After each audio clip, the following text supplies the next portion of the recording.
started once COVID hit. I was a makeup artist, and then I started working in a production company for manufactured homes. And I was in their wiring division, so I started roughing in a lot of like manufactured houses.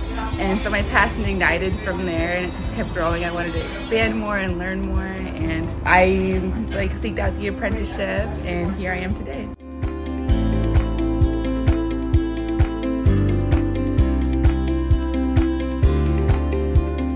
I think it's impacted me all around really well because you got to really keep it professional on the job site, also learn to have your fun on the side, making good connections, and really bringing that thorough detail to the job site. I think enhances everything.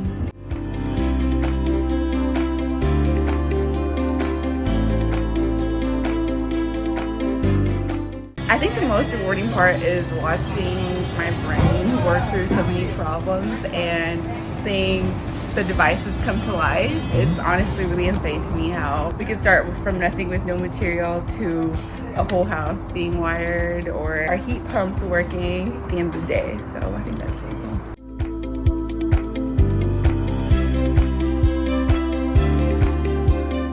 I always say that the moment that you think about it and it crosses your head, like maybe I should do this, or it's really cool that this person's doing this, I say go to Google, seek it out, because we need a lot more women in the trade, and if I could do it, anybody could do it. And I think that it's a really empowering field to be in. Any trade is.